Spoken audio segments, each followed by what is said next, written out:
마가는 우리에게 마가복음을 통해 예수님의 행적을, 예수님이 어떤 분이신가라는 것을 우리에게 소개해요.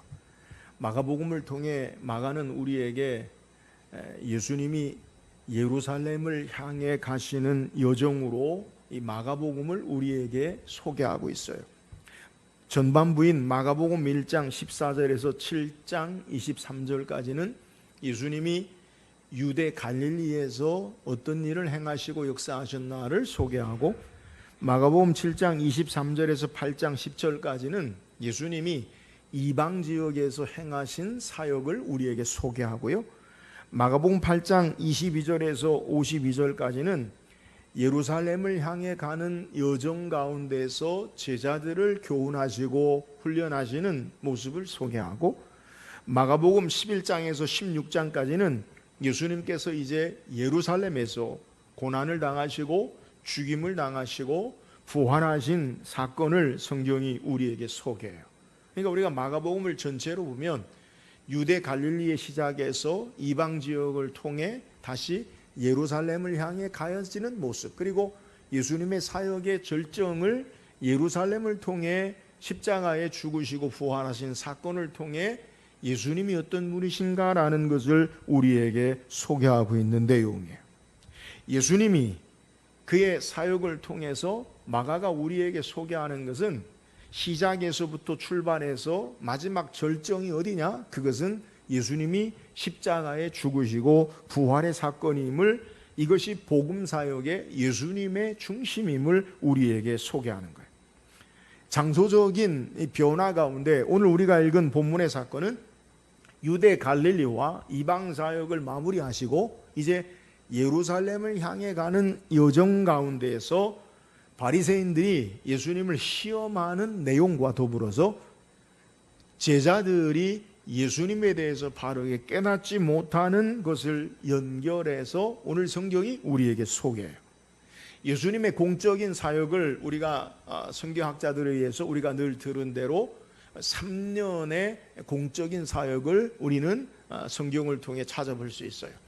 그가 유아 시절, 어린 시절을 거쳐서 30세 이전까지는 아버지 일찍 여인 요셉을 대신해서 가정을 돌보시고 가정사역을 하시다가 30세에 공적인 하나님의 구원의 역사를 향해서 부르셔서 이제 약 3년 동안의 하나님의 나라와 구원의 사역을 이루시는 것을 성경이 소개해요. 자, 오늘 마가는 이제 예수님의 사역의 여정을 놓고 본다면 이제 예수님이 초기의 사역이 아니라 유대 갈릴리, 이방과 이제 마지막 예루살렘을 향해 가는 여정에 예수님의 마지막 사역의 모습을 우리에게 소개하고 있다는 거예요. 그러니까 예수님의 사역의 목표가 예루살렘의 십자가의 죽으심과 부활의 사건인데 그 예루살렘을 향해 가시는 그 사역의 시작점이 오늘 성경의 본문의 내용이에요. 예수님이 지난 3년 동안 하나님 나라의 복음의 말씀을 가르치시고 그리고 수많은 능력과 이적을 행하시는 그 즈음에 어떤 일이 벌어지느냐, 우리는 어떤 일을 계획하고 실현할 때에 마무리 단계의 가시적인 성과와 결과물들을 우리는 예상하고 그것을 기대해요. 그런데 오늘 본문의 사건은 예수님의 사역의 마지막 순간에 이를 때 어떤 일이 벌어지느냐, 하나님의 말씀을 그렇게 전하고 바른 복음의 진리의 말씀을 증거하셨음에도 불구하고 바리새인들은 여전히 예수님에 대한 부정적인 적대적인 모습으로 예수님을 대적하고 시험하고, 또 오늘 본문의 사건과 연결해서 제자들은 어떠하느냐, 그동안 3년 동안 주님의 가르치심을 받고 수많은 능력과 기적의 이적의 역사를 경험함에도 불구하고 오늘 예수님이 그들을 향해서 말씀하시는 21절 말씀의 내용이 뭐냐, 아직도 깨닫지 못하느냐. 오늘 이것이 제자들의 모습이에요. 오늘 이 두 사건, 바리새인과 제자들의 사건을 통해서 예수님의 마음을 성경이 우리에게 소개하고 있는데요, 우리가 읽은 12절 상반절에 보면 예수께서 마음속으로 깊이 탄식하시며 이르시되 라고 소개해요. 오늘 우리가 주목해야 할 단어가 뭐냐면 예수님의 마음을 표현하는 깊이 탄식하신다. 물론 우리가 귀 먹고 말 못하는 사람을 향해서 예수님이 탄식하셨다. 그것도 말씀 묵상해 봤어요. 근데 오늘 깊이 탄식하셨다라는 단어는 신약 성경에 단 한 번 나오는 단어.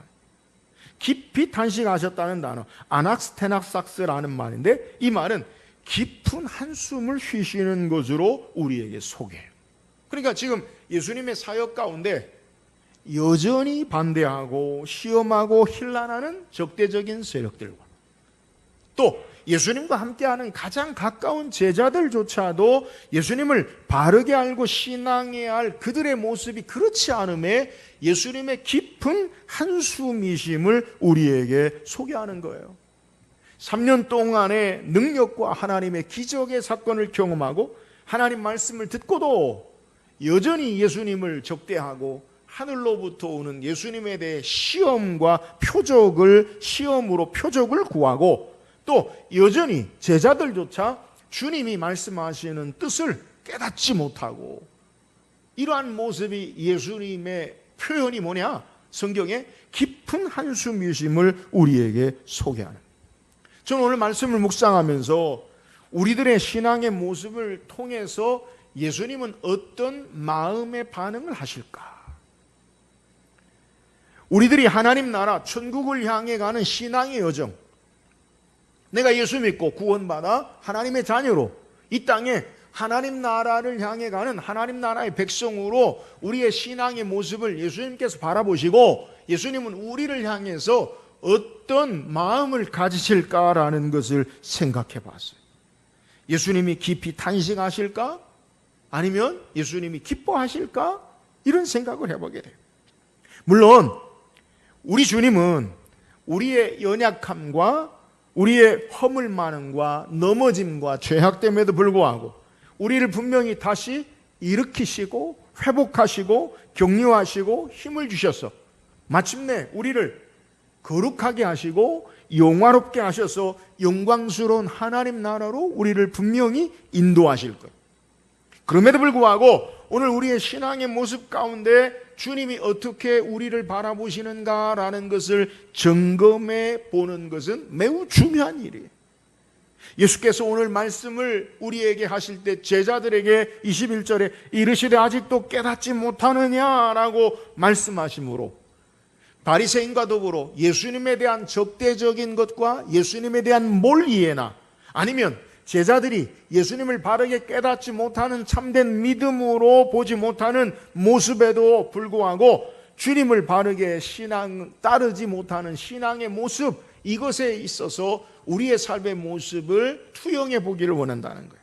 오늘 말씀을 통해 오늘 예수님이 제자들과 그리고 바리새인들을 향해 말씀하시는 내용의 의미가 무엇인지 우리가 말씀을 묵상하고 오늘 바른 신앙의 모습으로 주님의 마음이 한숨이 아니라 주님을 기쁘시게 해드리는 뜨거운 여름철에 한낮에 타작마당의 냉수처럼 주님의 마음을 시원케 해드리는 참된 신앙으로 나아가기를 주의 이름으로 축원합니다.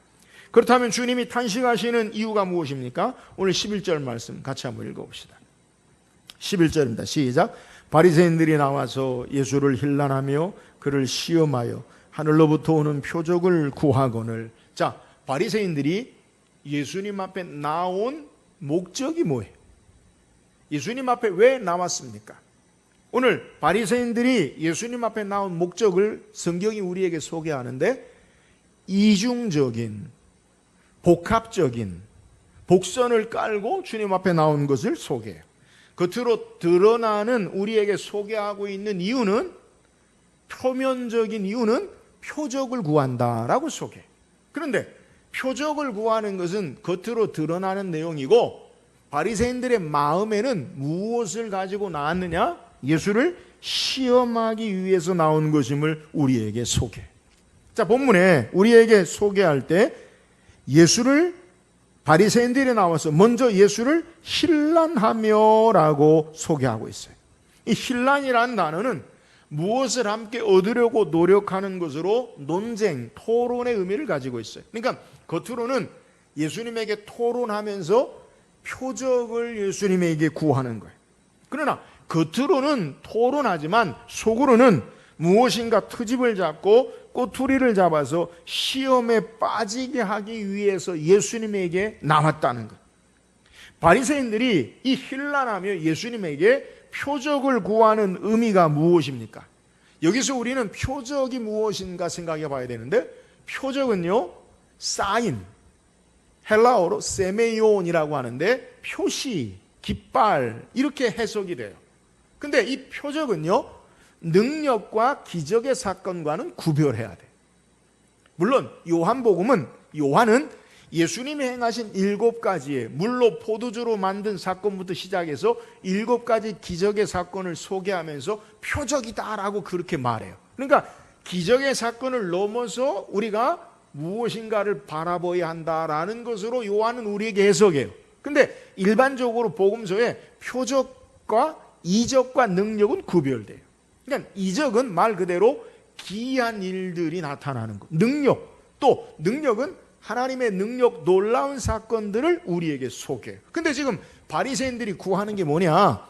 능력이나 기적을 구하는 게 아니라 표적을 구한다는 거예요. 표시를 구한다는 거예요. 어떤 표시입니까? 말 그대로 하나님께로부터 오는 예수님을 승인하는 무엇인가 증표, 표시를 요구하는 거예요. 예수님께서 행하신 모든 기적과 능력의 역사는 무시하고 예수님이 행하신 일들은 뒤로 하고 하나님께 직접 증표, 서류상의 징표라든가 아니면 지금 눈에 보이는 어떤 흔적이나 증표를 요구하는 거예요. 예수님이 공적인 사역을 통해 귀신을 내어쫓고 병든 자를 고치고 죽은 자를 살리시고 떡 5개 물고기 2마리를 5,000명을 먹이시고 떡 7개와 물고기 2마리로 4,000명을 먹이시고 무리를 거르시는 기적과 능력의 사건은 다 뒤로 하고 잠재하고 하나님으로부터 오는 무슨 사인을 보여달라라고 하는 거예요. 예수님이 행하신 모든 것들은 다 잊어버리고 그건 관두고 보지 않고 듣지 않고 생각하지 않고 지금 당장 내 눈에 보이는 표시를 표적을 요구하는 거예요. 바리새인들의 문제가 뭡니까? 이들은 이중적인 태도와 마음이 문제예요. 그러니까 겉과 속이 다르죠. 예수님께 나오는 목적이 참되고 바르고 신신하지 못하고 예수님께 나오는 목적이 그들의 마음에 원하는 것들, 자기가 이루려고 하는 예수님을 시험에 빠지게 하는 잘못된 의도로 예수님에게 표적을 구해요. 이들의 신앙의 자세가 문제예요. 예수님이 행하신 놀라운 능력과 기적의 역사를 하나님이 행하시는 것으로 보지 아니하고 부정하고 하늘로부터 오는 사인을 직접 지금 당장 눈에 보이는 것으로 보여달라라고 말하는 거예요. 이런 바리새인들의 의도를 예수님은 정확히 아셔요. 그래서 오늘 본문의 사건과 병행구절 같은 사건인 마태복음 12장에 예수님은 이들을 향해서 뭐라 말씀하시냐면 마태복음 22장 18절에 예수께서 그들의 악함을 아시고 이르시되 외식하는 자들아 어찌하여 나를 시험하느냐. 자, 바리새인들을 향해서 예수님 뭐라고 질책하십니까? 외식하는 자들아. 성경에 바리새인들의 서기관들의 대부분 그들의 공통된 특징은요, 외식이에요. 우리는 바리새인들을 하면 그렇게 이해를 해요. 근데 1세기의 바리새인들은 대단히 존경을 받고요, 그리고 사람들로부터 칭찬과 영광을 받는 사람들이, 구별된 자들이라고 해서 율법을 철저히 지키는 자들, 그래서 사람들로부터 존경을 받는 사람들이. 근데 예수님은 그들을 향해 외식하는 자들아라고 말씀하는 거예요. 바리새인들의 이중적인 의도와 태도, 그것이 바로 외식이라는 거예요. 우리는 이미 외식에 대해서 말씀을 살펴봤어요. 헬라어로 휘포크리테스라는 말인데 이 외식이라는 말이 어떻게 사용되어지느냐? 헬라의 광장에, 그러니까 그리스 헬라인들이 광장에 모여서 사람들이 연극을 해요. 연기를 해요. 근데 연기를 하면 연극하는, 가면을 쓰고 연극하는 사람이 있고 그것을, 그 역할을 설명하는, 예전에 제가 말씀드린 변사처럼 그것을 말하는 사람이 따로 해요. 그러니까 연극하는, 행동하는, 연기하는 사람이 따로 있고 말하는 사람 따로 있는 게, 이게 외식하는 거예요. 휘포크리테스라는 말이 연기하다, 가장하다, 이런 의미를 가지고 있어요. 그러니까 그들의 행동과 겉으로 보여지는 것 따르고요, 그들의 마음과 생각과 말은 따로인 것이 바로 외식하는 것이, 이중적인 두 마음을 품은 자들이 바로 바리새인들이, 그들은 예수님 앞에 순전한 마음으로 예수님을 원하고 구해서 존경해서 믿음의 대상으로 나온 것이 아니라 예수님에게 표적을 보이기는 겉으로만 하지만 속으로는 시험하기 위해서 예수님에게 나온 거예요. 12절에 예수님께서 이 바리새인들을 향해서 깊이 탄식하면서 말씀하는 게 뭡니까? 12절에 예수께서 마음속으로 깊이 탄식하며 이르시되 어찌하여 이 세대가 표적을 구하느냐? 내가 진실로 너희에게 이르노니 이 세대에 표적을 주지 아니하리라 하시고, 자, 예수님을 시험하기 위한, 예수님을 올무에 빠뜨리기 위한, 예수님을 꼬투리 잡고 예수님에 대한 바른 믿음으로 나오지 않는 그들에게 도무지 이 세대에 표적을 주지 않겠다라고 말씀하세요. 여러분, 예수님이 표적을 주지 않는다는 의미가 뭡니까? 불신의 시대, 시험의 시대, 거짓의 세대, 가장의 세대, 무지 약한 세대에게는 하나님의 구원에 참여할 자격이 없는 자들에게는 하나님은 아무것도, 예수님은 아무것도 보이지 않을 것이고 이들의 무지와 어리석음에 악함을 더하게 할 것을 예수님이 말씀하는 거예요. 믿지 않고 불신하며 시험하는 악한 세대는 아무 표적도 보지 못할 것임을 예수님께서 말씀하는 거예요.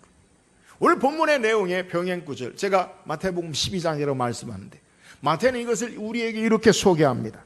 마태복음 12장 39절에 예수께서 대답하여 이르시되 악하고 음란한 세대가 표적을 구하나 선지자 요나의 표적밖에는 보일 표적이 없느니라. 자, 마태는 우리에게 예수님이 말씀하실 때 마가는 표적을 안 보여주겠다, 마태는 우리에게 소개할 때 내가 너희에게 표적을 보일 표적은 요나의 표적밖에 없다. 여러분, 요나의 표적이 뭡니까? 마태복음 12장 40절에 보니까 요나가 밤낮 사흘 동안 큰 물고기 뱃속에 있었던 것 같이 인자도 밤낮 사흘 동안 땅속에 있으리라. 여러분, 요나의 표적이 뭐예요? 인자도 밤낮 사흘 동안 땅속에 있다. 땅속에 있다는 게 뭐예요? 죽으시는 거예요. 요나가 물고기 뱃속에 있는 건요, 우리는 야, 물고기 뱃속에 살았다, 그러다가 3일 이후에 토해냈다, 그렇게 생각하는데 이런 물고기 뱃속은 죽은 거예요. 그래서 요나서에 보면 요나 2장에 내가 스올에 내려갔더니, 스올이라는 건요 무덤이에요. 무덤, 죽음의 장소예요. 그러니까 예수님이 보여줄 표적이 뭐냐? 바리새인들은 하나님께로부터 나타나는 표시, 지금 눈에 보이는 현장의 표적과 표시를 요구하는데 예수님은 그들에게 보일 표적이 뭐냐? 너희 눈에 지금 보여줄 표적은 아무것도 없고 요나가 물고기 뱃속에서 죽었다가 나온 것처럼 내가 보일 표적은 그것밖에 없다라고 말씀하는 거예요. 예수님이 땅속에 사흘 동안 있었던 요나의 표적이 뭐예요? 예수님이 십자가의 죽으심과 부활의 사건을 우리에게 소개하는 거예요. 여러분, 이 땅에 예수님이 우리에게 보여주는 모든 능력과 기적의 표시가 뭡니까? 그것은 바로 예수님이 우리를 위해 죽으시고 십자가에 달리셨다가 사흘 만에 다시 부활하시고 생명을 주신 일, 이것이 가장 큰 능력과 이적이요 표적임을 우리에게 소개하는 거예요. 여러분, 가장 큰 이적, 기적이 뭡니까? 예수께서 나를 위해 죽으시고 다시 3일 만에 살아나셔서 우리를 하나님의 자녀 삼으신 것, 이것이 능력이요 기적이요 이것이 하나님의 아들됨의 표적임을 믿으시기를 주의 이름으로 축원합니다. 사랑하는 여러분, 우리가 예수님 앞에 나가는 목적이 뭐예요? 바리새인들이 예수님 앞에 나온 목적이 뭐예요? 표적을 구해요. 시험하기 위해서, 내가 원하는 것을 얻기 위해서 복선을 깔고 예수님에게 시험하기 위해서 표적을 구하는 거예요. 오늘 우리가 예수님 앞에 나아가는 목적이 무엇이 되어야 합니까? 여러분, 내가 원하는 것을 얻기 위한 내 삶이 천지개벽할 정도로 변화되어지고 우리의 삶 가운데 하나님이 개입하시고 초자연적인 능력과 역사를 나타내는 것보다 예수께서 나를 위해 죽으시고 나를 위해 부활하시고 그 주님이 나의 하나님 되시고 나의 주가 되시고 오늘 나와 함께 하시는 것, 이것이 가장 큰 표적임을 믿으시기를 주의 이름으로 축원합니다. 우리의 신앙의 모습을 살펴봅시다. 주님을 구하는 것보다, 예수님을 구하는 것보다 다른 것을 원하고 구하고 바라고 내가 원하는 것을 가지기 위한 수단이 되는 것으로 주님 앞에 나아간다면 신앙이 도구화되는 거예요. 예수님이 도구화되는 거예요. 예수님이 목적이 되어야 되는데 예수님이 우리의 신앙의 도구가 되는 거예요. 오늘 예수 그리스도를 구하는 것, 그래서 참된 믿음으로 신앙하는 것, 이것이 주님 앞에 나아가는 바른 신앙의 목적이 되어야 돼요. 사랑하는 여러분, 오늘 우리의 신앙의 목적이 주님 앞에 나온 이유가 다른 것 아니라 주께서 허락하신 부스러기 은혜, 그 은혜를 우리의 삶에 사모하지만 그것이 우리의 목적이 아니라 예수 그리스도가 우리의 신앙의 목적이 되어서 주님을 바르게 신앙하는 저와 여러분 되기를 주의 이름으로 축원합니다. 또한 주님의 탄식의 모습이 뭡니까? 오늘 본문의 바리새인 사건과 연결해서 예수님이 제자들과 더불어 배를 타고 건너편으로 가셔요. 자, 예수님의 여정이 이제 예루살렘을 향해 가는 여정 가운데 바리새인이 예수님을 시험하는 사건과 연결해서 제자들의 모습을 우리에게 보여줘요. 배를 타고 다른 곳으로 이동하면서 제자들이 수군거려요. 근데 그 수군거리는 내용이 뭐냐? 떡을 준비하지 못했다는 거예요. 그러니까 어떤 여행에 아니면 우리의 길을 가는 삶의 여정 가운데 준비해야 할 것이 있는데 음식을 준비하지 못했다는 거예요. 그러니까 이 제자들이 이 떡이 없음으로 서로 수군거려요. 수군거린다는 말은 긍정적인 의미가 아니에요. 부정적으로. 그러니까 서로 책임을 떠넘기겠죠. 야, 왜 준비한? 네가 해야지. 너는 왜 뭐 했어? 야, 이거 떡 준비해야 돼. 큰일 났다. 야, 이거 어떻게 해야지? 그러면서 서로 탓하는 그런 모습일 거예요. 이런 상황 가운데 예수님께서 말씀하시기를 오늘 15절에 뭐라고 소개하냐면 예수께서 경고하여 이르시되 삼가 바리새인들의 누룩과 헤롯의 누룩을 주의하라 하시니. 자, 예수님 뭐 하신다고요? 경고하시면서 그들에게 경계하시고 경고하시면서 말씀하시는데 왜 이 말씀을 하시느냐? 앞서 바리새인들이 예수님을 향한 시험과 대적, 그들의 부정적인 논리에 대해서 제자들은 어떤 삶을 살아야 하는가라는 것을 말씀하시는 거예요. 그래서 바리새인들의 모습과 연결해서 바리새인의 누룩과 그리고 헤롯의 누룩을 주의하라라고 말씀하고 계세요. 여기에 제자들은 다른 해석으로 반응하고 있어요. 오늘 16절 17절에 보니까 제자들이 서로 수군거리기를 이는 우리에게 떡이 없음이로다 하거늘 예수께서 하시고 이르시되 너희가 어찌 떡이 없음으로 수군거리느냐 아직도 알지 못하며 깨닫지 못하느냐 너희 마음이 둔하냐라고 말씀하고 있어요.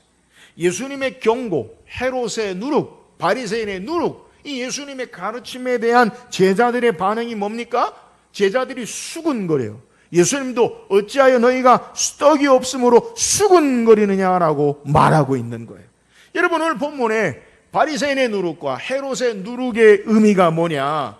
바리새인의 누룩과 헤롯의 누룩은 바리새인들의 외식하는 하나님 앞에 진실하지 못한 태도를 경계하시고 또 헤롯의 누룩은 헤롯의 탐욕주의, 물질 만능 이 세태의 모습을 경계하시는 거예요. 그런데 제자들은 바리새인의 누룩과 헤롯의 누룩에 대해서 말씀하실 때 앞뒤 단어나 문맥은 다 관두고 지금 자기들이 처한 상황이 어디냐?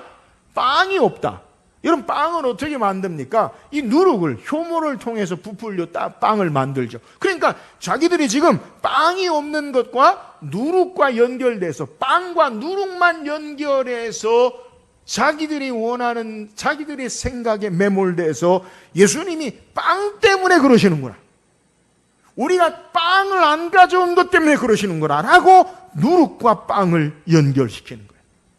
제자들은 예수님 말씀하신 의미를 정확히 파악하고 주님의 말씀을 깊이 새기고 깨닫지 않고 그 노력은 하지 아니하고 자신들의 문제의 상황 속에 예수님의 말씀의 일부를 가져와서 자기들 나름대로 야, 예수님이 빵이 없다고 이것만 뭐라고 그러시잖아, 이렇게 이야기한다는 거예요. 여러분, 이것이 바로 우리가 흔히 성경을 해석할 때 잘못하고 있는 문자주의 해석이에요. 그러니까 있는 그대로 하나님의 말씀의 본래 의도를 알지 못하고 그냥 자기식으로 해석해 버리는 거예요. 우리는 어떠합니까? 하나님의 말씀을 자기 마음대로 해석하여 하나님의 뜻을 자기의 생각에 맞추려 하는 그러한 실수는 범하지 않나요? 여러분, 우리는 이것을 경계해야 돼요.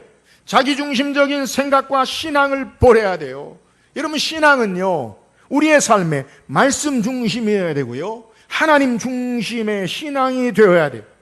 예수님 말씀하시는 바리새인의 누룩과 헤롯의 누룩은 겉으로 드러나지 않지만 빵을 부풀게 하는 효모처럼 악한 영향으로 부정적인 의미의 그들의 잘못됨을 예수님이 말씀하시는 거예요. 바리새인들의 이중적인 외식의 문제와 헤롯 땅의 출세와 성공을 향한 물질 만능의 탐욕에 악한 것을 주의하라고 예수님은 경고하시는데, 제자들은 그 경고의 누룩은 다 빼버리고 누룩만 꽂혀서, 누룩만 들려서 빵이 없다, 빵이 없다. 거봐, 빵 때문에 예수님 뭐라잖아. 거봐, 빵 때문에 너희들 준비 안 했잖아. 네가 잘못했잖아. 예수님은 빵에 대해서 얘기하잖아. 이렇게 잘못 해석하는 거예요. 여러분, 오늘 우리도 우리의 신앙의 삶에 주의할 것이 있어요.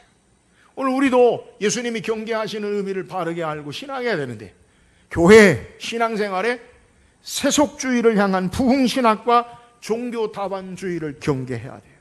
여러분, 부흥신학이 뭡니까? 예수 믿고 신앙생활 잘하면 세상적으로 성공한다는 거예요. 신앙의 목표가 잘 먹고 잘 사는 것이 신앙의 목표처럼 이야기해요.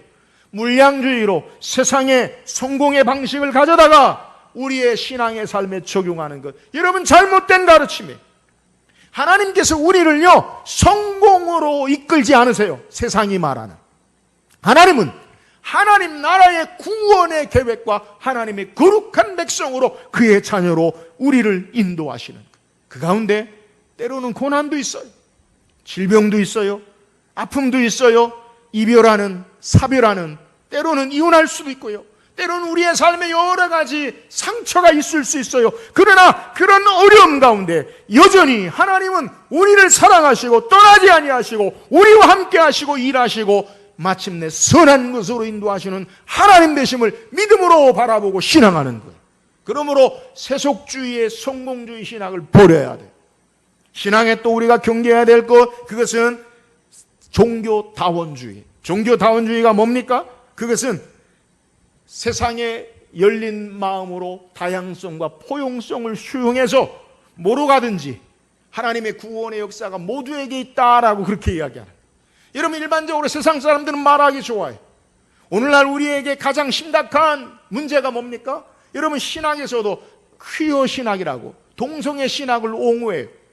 여러분, 우리가 동성애에 잘못된 사람들은 불쌍히 여기고 그들을 위해 구원하고 기도해야 하지만, 동성애는요 허용할 수 없는 진리에 벗어난 것, 그걸 수용하는 것이 우리의 다양성을 존중하고 여러 가지 인격적으로 좋게 하는 의미가 아니에요.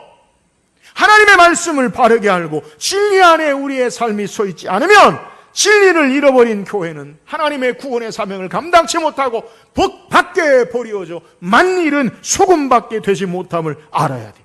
복음의 진리의 말씀으로 신앙하고 바르게 든든히 세워지지 않으면 세속주의와 세상의 성공주의, 종교다원주의로 교회가 물들면 안 돼요. 세상의 방식으로 교회에 와서 교회의 세상의 방식의 모습으로 이야기하는 것 잘못된 거예요. 하나님의 말씀으로 하나님 중심의 바른 신앙의 삶의 모습이 우리에게 있어야 돼요. 여러분, 이런 것들을 경계해야 돼요. 문제는 제자들이 이런 주님의 말씀의 의도를 깨닫지 못하고 여전히 자신들의 이해에 머물고 있다는 거예요. 여러분, 이런 제자들에게 예수님께서, 제가 말씀을 읽어보면 묵상할 때 6가지 예수님이 그들에게 속사포로 쏘아붙이듯이 계속 퍼부어요. 뭐라고 말씀합니까? 17절 18절에 예수께서 하시고 이르시되 너희가 어찌하여 떡이 없으므로 수군거리느냐? 아직도 알지 못하며 깨닫지 못하느냐? 너희 마음이 둔하냐? 너희가 눈이 있어도 보지 못하며 귀가 있어도 듣지 못하느냐? 또 기억하지 못하느냐? 자, 예수님 말씀하여 너희가 알지 못하느냐? 너희가 깨닫지 못하느냐? 너희 마음이 둔하냐? 눈이 있어도 보지 못하냐? 귀가 있어도 듣지 못하냐? 왜 기억하지 못하냐? 여러분, 예수님이요 이렇게 말을 한다고 이 시간 우리에게 말씀한다고 생각해 보세요. 그냥 막 아직도 깨닫지 못하네. 마음이 둔하냐? 눈이 있어도 못 보냐? 귀가 있어도 듣지 못하냐? 너희가 아직도 기억하지 못하느냐? 알지 못하느냐? 깨닫지 못하느냐? 예수님이 이렇게 탄식하시면서 그들에게 말씀하는, 여러분, 바리새인들의 시험과 이중적인 태도의 불신앙도 문제지만 제자들의 피상적인 주님의 말씀을 바르게 이해하지 못하는 것도 문제예요. 제자들은 예수님 말씀하시는 중심과 초점과 예수님의 참된 말씀의 진리를 깨닫지 못하고 자신들의 생각을 따라 예수님의 말씀을 해석하고 그리고 그것을 이야기하는 거예요. 떡을 안 가져왔는데 예수님이 누룩에 대해서 말씀하니까 거봐, 우리가 빵이 없잖아. 예수님 빵에 대해 이야기하잖아. 예수님 지금 빵에 대해 이야기하십니까? 그러지 않아요. 주께서 말씀하시는 말씀의 진리를 알지 못하고 자신들의 생각과 자신들의 환경과 자신들의 상황에 매몰되어서 다르게 해석하고 이해하고 있는 모습을 경계해야 돼요. 오늘 우리의 신앙의 모습도 마찬가지. 하나님 말씀을요, 자기중심적으로 해석해요. 나의 상황과 생각 가운데 내가 원하는 것, 바라는 것을 말씀에 적용해요. 마치 성경을 갖다 놓고 하나님이 내게 무슨 말씀을 하시는지 보자라고 딱 펴가지고 그 말씀이 오늘 내게 주는 말씀입니다. 여러분, 이런 태도의 모습이나 제자들의 태도의 모습이 같은 모습임을 우리는 깨달아야 돼요. 하나님의 하나님 되심을 알지 못하고 내가 생각하는 하나님으로 제한해요. 우리가 믿는다고 하는 것이 나의 생각과 수준을 넘지 못하고 여전히 인간의 죄성 깊은 곳에 내 안에 자리 잡고 있는 내가 하나님 되어서 내가 말씀을 판단하고 내가 말씀을 중심해서 내가 원하는 것으로 신앙하려고 하는 오류, 잘못됨을 우리는 버려야 돼. 인간의 자유의지를 따라 우리는 하나님을 섬기고 하나님을 기쁘시게 하고 말씀에 순종하는 데 사용하는 자유를 내가 스스로 하나님 되어서 법이 되어서 자기 마음대로 해석하고 자율과 방종으로 나가는 타락의 본성의 모습으로 나가는, 예수님 말씀하시는 내용이 뭐예요? 오늘 19절 20절에 내가 떡 5개를 5,000명에 떼어줄 때 조각 몇 바구니를 거두었더냐? 이르되 12이니이다. 또 7개를 4,000명에 떼어줄 때 조각 몇 광주리를 거두었더냐? 이르되 7이니이다. 여러분, 예수님이 제자들에게 질문하고 제자들의 답을 보세요. 예수님이 질문하는 의도가 뭘까요? 단순히 5,000명을 먹이고 12광주리를 남긴 것 대답을 요구할까요? 떡 7개와 물고기 2마리를 가지고 4,000명을 가지고 7광주리 남긴 것, 그걸 원해서 예수님 물어본 걸까요? 제자들은 뭐라고 대답해요? 12광주리 12바구니 남겼어요. 7광주리 남겼어요. 여러분, 이게 제자들의 바른 대답일까요? 바른 대답이라면 예수님이 그들의 대답에 대해서 더 말하지 않겠죠. 근데 오늘 성경은 그들의 대답에 대해서 예수님 뭐라 말씀합니까? 21절에 예수님이 말씀하시길 이르시되 아직도 깨닫지 못하느냐 하시니라. 여러분, 예수님이 말하는 질문의 의도와 제자들의 답이요, 예수님이 말씀하는 답이 아니라는 거예요. 여러분, 그게 뭐예요? 단순히 기적을 통해 먹고 남겨진 것을 보고 헤아리는 것이 아니라 하나님의 아들로 이 땅에 오셔서 그의 백성들을 긍휼히 여기시고 불쌍히 여기시고 생명의 떡 되시는 예수 그리스도를 바라봐야 함을 우리에게 증거하는 거예요. 삶의 문제에 떡이 있고 없고의 문제가 되는 것이 아니라 예수님이 우리의 참된 생명의 구주 되심을 바르게 알고 주님을 믿고 신앙하고 깨닫기를 원하시는 것을 우리에게 소개하고 있는 제자들의 잘못된 문제와 이해가 뭡니까? 여전히 떡만 바라보고요, 여전히 기적에만 머물러 있다는 거예요. 능력과 기적을 넘어 예수님이 누구신지를 바르게 깨닫고 신앙해야 하는데 기적 자체에만 머물러서 떡만 헤아리고 세고 있는 것이 문제예요. 사랑하는 여러분, 우리의 신앙의 모습도 주님을 참되게 믿고 신앙하는데 나아가지 못하고 주님의 능력만 바라보고 머물러 있지 않는지 우리의 신앙을 점검해야 돼요. 주님은 보지 아니하고 예수 그리스도 그분을 바르게 알지 못하고 주께서 행하시는 일들에만 그것에 내 삶에 매몰되어서 그것만 세고 있는 모습, 그것은요 아무 의미가 없어요. 여러분, 아무리 놀라운 능력과 기적을 행할지라도 그 능력과 기적을 통해 깨달음과 믿음으로 나아가지 않으면 아무 소용이 없어요. 복음서에 수많은 사람들이 기적을 맛보고도 예수님이 십자가에 달릴 때 뭐라 이야기합니까? 십자가에 못 박아라, 십자가에 못 박아라 외치지 않아요. 여러분, 보리떡 5개 물고기 2마리를 5,000명을 먹이신 기적을 체험하고 예수님이 행하신 놀라운 죽은 자를 살리는 하나님의 능력 역사를 경험하고 바라본다 할지라도 주님이 어떤 분이신지를 바로 알고 깨닫고 믿음으로 나가지 않으면 여러분 아무 의미가 없어요. 그래서 예수님은 많은 사람들의 인기와 환호와 열광을 기뻐하지 아니하시고 거절하시잖아요. 사람들이 예수님을 따르고 임금 삼으려는 것을 거절하시잖아요. 사람들에게 예수님이 행하신 기적 역사를 알리지 말라고 말씀하시잖아요. 왜요? 잘못된 오해와 바른 믿음으로 주님을 알지 못하는 것은 아무 유익이 없기 때문에 그런 거예요. 오늘 우리 주님은 사람들의 인기와 열광과 환호를 기뻐하지 아니하시고 주님을 바르게 신앙하고 고백하고 믿고 따르는 제자를 요구하셔요. 아무리 세상에 놀랄 만한 능력의 역사가 나타나도 예수님이 누구신지를 바로 알고 깨달아 참된 믿음으로 주님 앞에 나가지 않으면 아무 유익이 없음을 알아야 돼요. 수만 명이 수천 명이 모인다 할지라도 놀라운 일들이 벌어진다 할지라도 예수 그리스도가 중심이 되지 않으면 아무 의미가 없어요. 사랑하는 여러분, 이것이 성경이 우리에게 말하는 거예요. 오늘 우리가 예수님을 바르게 믿고 깨닫고 알고 신앙해야 돼요. 예수님을 알아야 돼요. 하나님을 더욱더 깊이 체험하고 알아야 돼요. 신앙의 목표가 뭡니까? 신앙의 목표는 나의 성공과 확신과 나의 삶의 문제가 해결되는 게 아니라 예수 그리스도 그분이 나의 신앙의 목표가 돼야 돼요. 주님을 바로 알고 나의 주 나의 하나님으로 주님을 모시고 신앙하는 자의 삶을 살아야 돼요. 그는 창조주 능력에 전능하신 하나님이요 우리의 죄를 담당하시고 십자가에 죽으시고 3일 만에 다시 살아나셔서 오늘도 하나님 보좌 우편에서 우리를 위해 간구하시고 우리를 하나님의 거룩한 백성 자녀로 우리의 삶을 이끄시고 인도하셔요. 때로는 그 여정 가운데 우리에게 불편이 있고요, 고난이 있고요, 어려움이 있을 수 있어요. 그러나 사망의 음침한 골짜기로 다닐지라도 주께서 나와 함께 하십니다. 할렐루야. 주님은 여전히 우리와 함께 하셔요. 푸른 주장 쉴만한 물가로 인도하실 때도 주님은 우리의 선한 목자 되시고요, 사망의 음침한 골짜기로 다녀도 주님은 우리의 선한 목자가 되세요. 여러분, 이 주님을 바르게 믿고 신앙하는 것, 이것이 바로 우리에게 요구하시는 참된 제자의 깨달음이요 믿음의 모습임을 우리에게 소개해요. 사랑하는 여러분, 이 주님을 바르게 믿고 깨닫고 신앙하는 저와 여러분 되기를 주의 이름으로 축원합니다. 오늘 우리는 어떤 표적 보기를 원하세요? 예수님이 나를 위해 죽으시고 다시 살아나신 그 주님이 가장 큰 표적임을 알고, 이 주님이 나의 주 나의 하나님 되심을 알고, 우리 주님이 참된 구주 되시고 우리의 선한 목자 되심을 바르게 깨닫고 믿고 주님을 신앙하는 저와 여러분 될 수 있기를 주의 이름으로 축원합니다.